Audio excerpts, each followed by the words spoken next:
ایک حدیث سے اندر آتا ہے گھوڑا پالنے کی 3 صورتیں ہوتی ہیں. 3 قسم کے گھوڑے ہیں.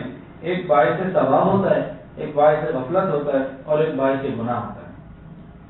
باعث ثواب کیا ہے؟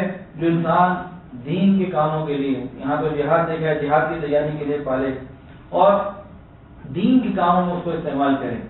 اور دوسرا جس نے غنا اور سوال سے بچنے کے لیے پالا اور اس کی حق کو نہ بھولا، وہ اس کے لیے پاک دامنی کا ذریعہ ہے.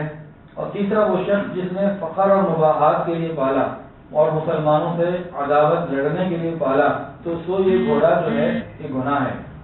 فخر مباحات میں یہ گھوڑ سواری بھی شامل ہو جائے گی. تو سواری کا رکھنا ہو اللہ کی رضا کے لیے، دین کے کاموں کے لیے. اور نبی علیہ السلام نے جس گھوڑے پہ سواری کی اس کے نام بھی ہیں، 7 تو متفق علیہ ہیں. ابن قیم رحمۃ اللہ علیہ نے زاد المعاد میں لکھے ہیں.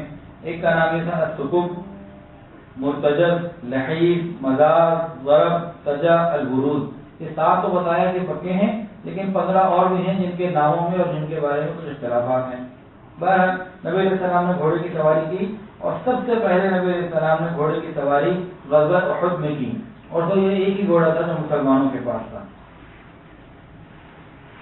اور نبی علیہ السلام گھوڑے کے اوپر کبھی زین کے ساتھ سوار ہوتے کاٹھی، اور کبھی بغیر کاٹھی کے سوار ہو جاتے.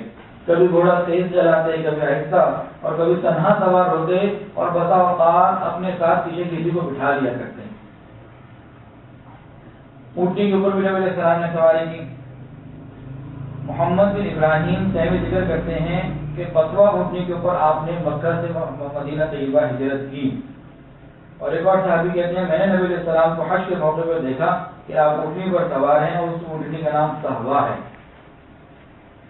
عرب کی اصل سواری تو اونٹنی ہی ہے. تو بہرحال نبی علیہ السلام نے جن اونٹنیوں پر سفر کیا ان میں 6 کے نام تو عام کتابوں میں آتے ہیں: فسوا، عزبہ، صحبہ، عسکر، ثعلب، سہریہ.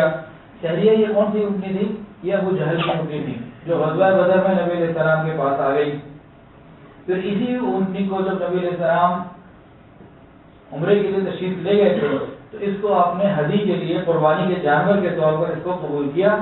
اور کفار اس کو دیکھ کے جلتے تھے کہ ہمارے سردار کی اونٹنی ہے، نبی علیہ السلام کے پاس ہے، اور ابھی اللہ کے نام کو قربان ہونے کے لیے آئی ہوئی ہے. تو نبی علیہ السلام نے یہ 6 اونٹنیوں کے اوپر بھی سفر کیا. اس کے علاوہ نبی علیہ السلام نے اونٹنیاں دودھ کے لیے بھی رکھی تھیں. ان کی تعداد الگ ہے، ان کے نام الگ ہیں. اس طرح خچروں کے اوپر آپ نے سفر کیا. آپ کے پاس 7 خچر تھے. ابن قیم رحمۃ لکھا ہے کہ آپ نے خچروں کی سواری کی ہے. عرب میں ویسے خچروں کا کوئی رواج نہیں تھا. ان خچروں کے اندر ایک بات یہ تھی کہ خچر یہ سواری کے لیے نبی علیہ السلام کو ہدیۃً پیش کیے گئے تھے. نبی علیہ السلام نے خود خریدا کوئی نہیں تھا.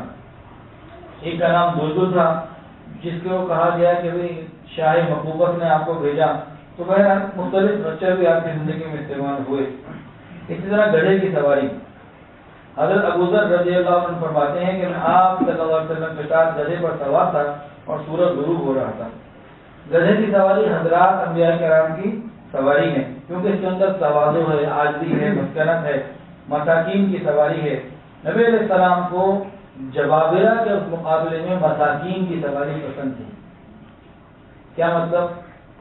آج کی زبان میں سمجھ لیتے ہیں. آج کی زبان میں کتنے لوگ ہیں سزوکی پہ بیٹھنا شرم محسوس کرتے ہیں. یعنی ہمارے لیے تو ٹویوٹا ہی ہو، اور ہر وقت دماغ ان کا ادھر ہی چل رہا ہے، فلاں ہو اور کوئی ہو اور آگے والی کوئی ہو. یہ تو نبی علیہ السلام کو پسند نہیں ہوا. آپ نے تو گدھے پہ بھی سواری فرمائی امت کو سمجھانے کے لیے کہ بھی دیکھو جتنی وسعت ہے اس کے مطابق کہتے ہوئے کرو. کیوں اوپر کی طرف دیکھتے ہو؟ تمہاری ضرورت پوری ہو جائے مناسب انداز سے تو بہت اچھا. اگر 10-12 لاکھ کی گاڑی اچھی مل جاتی ہے، آج کل کے زمانے میں جو ریٹ چل رہے ہیں بہت اچھی گاڑی مل جاتی ہے 10 لاکھ کے قریب.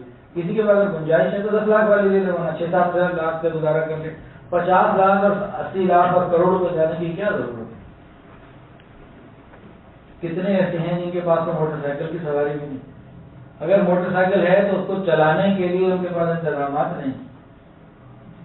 تو انسان کوشش کرے کہ ایک مناسب سواری ہو، باعزت سواری ہو جس میں خرابی نہ ہو، اس کے اندر رہے، اپنے آپ کو گزارا کرے. زندگی ہے. بہت سی قیمتی سواری ایسی جو سب کی نظروں میں ہے. ہاں کسی کی کوئی ضرورت ہے کوئی خاص مقصد ہے تو جی بہت ہی سفر ہیں، جیسے بعض بزرگوں کو دیکھا اتنے سفر سفر ہی سفر، بوڑھے